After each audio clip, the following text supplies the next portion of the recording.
नमस्कार, मैं एस्ट्रो गुरु माँ डॉक्टर ज्योति जोशी आप सभी ज्योतिष प्रेमियों का हार्दिक स्वागत करती हूँ। हमने भगवत गीता और ग्रह योग यह नवीनतम श्रृंखला शुरू की है। गीता और ग्रह योग का संबंध स्पष्ट करने वाली ये जानकारी आपने इससे पहले ना कहीं सुनी होगी ना कहीं पढ़ी होगी, लेकिन दोनों का संबंध अत्यंत नज़दीकी है। ग्रहों का कारकत्व स्पष्ट करने वाला अत्यंत बड़ा ज्ञान भगवत गीता में है, जो हम श्रृंखला में ज्योतिष प्रेमियों के सामने रखने का प्रयास कर रहे हैं।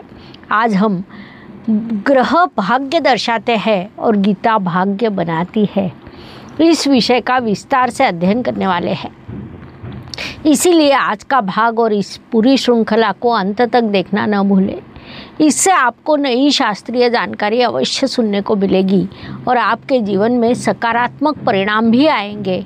साथ ही ये जानकारी पसंद आए तो वीडियो को शेयर करें ताकि दूसरों तक पहुंच सके।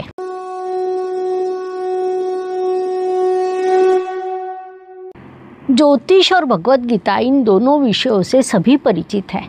सभी को भले ही इन दोनों विषयों का सखोल ज्ञान ना हो, फिर भी बेसिक जानकारी अवश्य होगी। अर्थात ज्योतिष के माध्यम से हम भाग्य का अंदाज़ा लगा सकते हैं, शुभ काल अशुभ काल का अंदाज लेकर उस अनुसार अगले मार्गक्रमण की दिशा निर्धारित कर सकते हैं। भगवत गीता में विश्व के सभी प्रश्नों के उत्तर हमें मिलते हैं। गीता में जो ज्ञान बताया गया है उस अनुसार केवल 1% भी मनुष्य ने जीवन में आचरण किया, स्वयं में बदलाव करने का प्रयास किया तो वह उतना बड़ी उन्नति कर सकता है, अपने जीवन को सार्थक बना सकता है। तो ऐसे ज्योतिष शास्त्र और भगवत गीता इन दोनों का संबंध दर्शाने वाली ये श्रृंखला हम चला रहे हैं। आज हम ग्रह भाग्य दर्शाते हैं और गीता भाग्य बनाती है, इस विषय पर विस्तार से वार्तालाप करने वाले हैं। ज्योतिष की दृष्टि से जन्म कुंडली हमारे जीवन का आईना होती है। उसमें पूर्व जन्म के कर्म का प्रतिबिंब आता है। ग्रह दोष, योग, दशा ऐसी संपूर्ण जानकारी उसमें दी जाती है। कर्म के कुल 3 प्रकार बताए गए हैं, प्रारब्ध, संचित और क्रियामान कर्म। ये वो 3 प्रकार है। प्रारब्ध अर्थात पूर्व जन्म में किए गए कर्म जो अब आपको भोगना है। संचित अर्थात इसी जन्म में इकट्ठा हुआ कर्म होता है, जिसका फल आपको भविष्य में मिलने वाला है।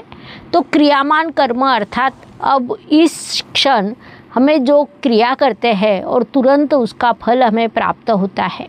इस प्रकार कर्म 3 प्रकार के होते हैं और उनके फल हमें इस जन्म में भोगने होते हैं, जो कहीं न कहीं हमारी कुंडली दर्शाती है। तो विषय ये है कि इनका भगवत गीता से क्या संबंध है। इस विषय के संदर्भ में भगवत गीता हमें क्या बताती है, तो भगवत गीता में ऐसा बताया गया है कि यदि हम आचरण में बदलाव करते हैं तो हमारे क्रियामान कर्म अच्छे होते हैं। क्रियामान कर्म अच्छे होने के बाद संचित कर्म कम होते हैं, प्रारब्ध के परिणाम सौम्य हो जाते हैं। इसीलिए हम ज्योतिष में कई बार बताते हैं कि भाग्य को बदला नहीं जा सकता, लेकिन भाग्य को बनाया अवश्य जा सकता है। समस्या को पूर्ण रूप से मिटाया नहीं जा सकता, लेकिन उसकी तीव्रता कम की जा सकती है। उसका सर्वोत्तम मार्ग आचरण है। जीवन में हमारा आचरण अत्यंत महत्वपूर्ण होता है।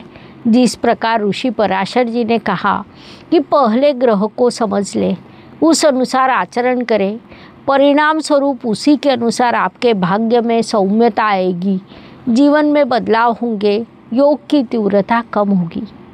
ये उदाहरण के साथ स्पष्ट किया जाए तो मान लीजिए कि किसी की कुंडली में धन योग नहीं है, तो क्या उस व्यक्ति को धन कमाने का अधिकार ही नहीं मिलेगा? क्या वह धन कमा नहीं सकता? तो वैसा नहीं होता है। यदि वह ईमानदारी से परिश्रम करता है, उचित व्यवहार रखता है, सदाचार करता है, दान धर्म करता है, रिश्तों में अच्छा बर्ताव रखता है, जैसे कुंडली के कौन से ग्रह धन स्थान में, लाभ स्थान में है, कौन से ग्रहों की दृष्टि है, उन ग्रहों की स्थिति के अनुसार यदि आप कुछ मंत्र जाप करते हैं तो एक स्थिरता अवश्य प्राप्त होगी, भरपूर पैसा मिलेगा, आप बड़े धनवान होंगे। इतना बड़ा बदलाव हो नहीं सकता, लेकिन जो अस्थिर्य था वह कहीं न कहीं कम होगा। वो जातक को स्थिरता की दिशा में मार्गक्रमण कर सकता है। इसका अर्थ ऐसा भी है कि ग्रह उस कर्म की शक्ति में थोड़ा बदलाव ला सकते हैं। ग्रह के प्रभाव कर्म पर निर्भर होते हैं। वे आपको मार्गदर्शन करते हैं कि आपके जीवन में योग आ सकते हैं या आने वाले हैं, लेकिन ग्रह आपको शिक्षा नहीं देते। उन ग्रहों के उपायों से, मंत्रों के पाठ से, दान से, उचित परिश्रम से, उचित सेवा भाव से बदलाव लाया जा सकता है और प्रश्नों की तीव्रता कम की जा सकती है। अब भाग्य क्या होता है? तो भाग्य आपके पूर्व कर्मों का फल है। संभव है कि पूर्व जन्म के कर्म का इस जन्म में पहले किए गए कर्म का वह फल होता है। अब उचित आचरण क्या है? तो वर्तमान काल में हम जो आचरण करते हैं, यदि वह उचित हो तो नए बीज बोए जाते हैं। उस बीज से वृक्ष बनता है और भविष्य में आपका भाग्य समृद्ध बन सकता है। उसीलिए भगवान श्री कृष्ण गीता में बताते हैं, तू कर्म कर, फल की चिंता मत कर। अर्थात आज यदि आप उचित आचरण करते हैं तो आपका भाग्य भविष्य में अच्छा हो सकता है। कुंडली के ग्रह दोष हमें प्रवृत्ति दिखाते हैं, लेकिन निर्णय हम स्वयं लेते हैं। जन्म कुंडली में यदि धन योग ना हो, फिर भी यदि व्यक्ति ईमानदारी से परिश्रम करता है, दान करता है, उचित आचरण करता है, तो परिणाम बदलते हैं। प्रारब्ध कभी भी अंतिम नहीं होता। उचित आचरण प्रारब्ध को भी झुका सकता है, बदल सकता है, क्योंकि ग्रह योग केवल दिशा दिखाते हैं। आपके निजी अनुभव में ऐसा कुछ हुआ है? यदि हुआ हो तो उसे कमेंट बॉक्स में लिखकर हम तक अवश्य पहुंचाएं। कभी कभी लोग स्वयं ही चूक करते हैं, स्वयं किसी नशे के अधीन हो जाते हैं, स्वयं अनुचित व्यवहार करते हैं। इसके बाद ग्रहों को, साढ़े साथी को, राहु केतु को दोष देते हैं। क्या ये उचित है? अर्थात आप स्वयं अयोग्य कर्म करते हैं, गलतियां करते हैं और उसका फल सामने आने पर दोष ग्रहों को देना क्या उचित है? क्योंकि संचित के अनुसार ग्रह भले ही वैसे हो, फिर भी उचित आचरण कर आप उसमें बदलाव कर सकते हैं। ऐसा भगवद गीता में बताया गया है। इसीलिए यदि दोष आपके हैं तो अयोग्य बर्ताव कभी कभी सकारात्मक हो नहीं सकता। इसीलिए हर ज्योतिष प्रेमी ने प्रारब्ध, संचित और क्रियामान, ये जो कर्म के 3 प्रकार हैं, उन्हें समझना चाहिए।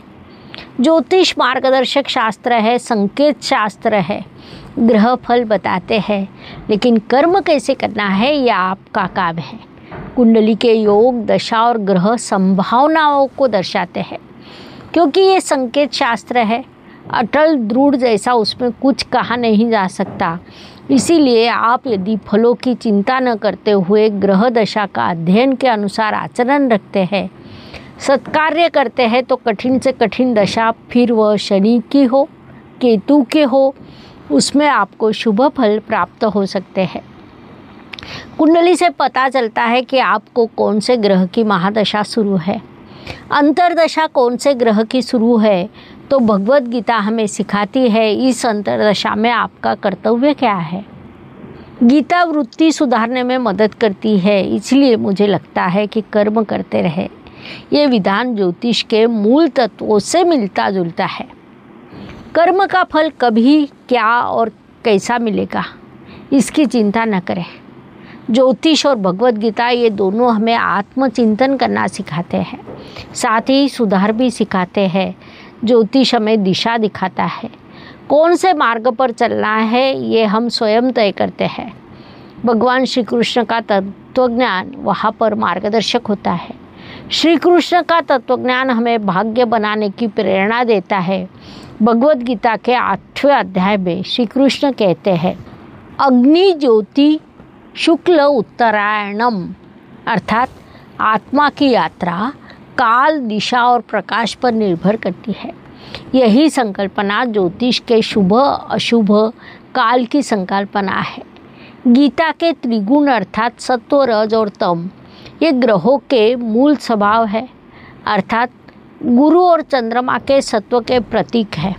मंगल और सूर्य रजगुण के प्रतीक है तो शनि और राहु तमोगुण के प्रतीक है। भगवान श्री कृष्ण कहते हैं मैं ही सूर्य, मैं ही काल, मैं ही आत्मा हूँ। अर्थात सभी ग्रह सभी दिशा समय पर मेरे अधीन हैं। तो ज्योतिष कहता है परावलंबनी ना बने, अपने कर्म पर विश्वास करें। गीता और ज्योतिष एक दूसरे के विरोधी नहीं, वह परिपूर्णता के दो पहलू है। एक हमें अंदर देखना सिखाता है तो दूसरे हमें आकाश को दिखाकर दिशा खोजना सिखाता है। संक्षेप में हमें ग्रह भाग्य दर्शाता है तो गीता हमें भाग्य बनाना सिखाती है। इन दोनों का एक साथ पढ़ना आध्यात्मिक अध्ययन है, जातकों को मार्गदर्शन करने के लिए उपयुक्त दिशा है। वास्तव में यह उचित पद्धति से जीवन व्यतीत करने की सकारात्मक दिशा है। धन्यवाद। शुभम भवतु। जय ज्योतिष। ज्योतिष का अध्ययन तथा शास्त्र की शास्त्रीय तरीके से पढ़ाई करने के लिए मेरी 2 किताबें प्रकाशित हो चुकी है, उनका अवश्य लाभ लीजिए। Please like share and subscribe the channel और हाँ, बेल आइकॉन दबाना ना भूलें। धन्यवाद।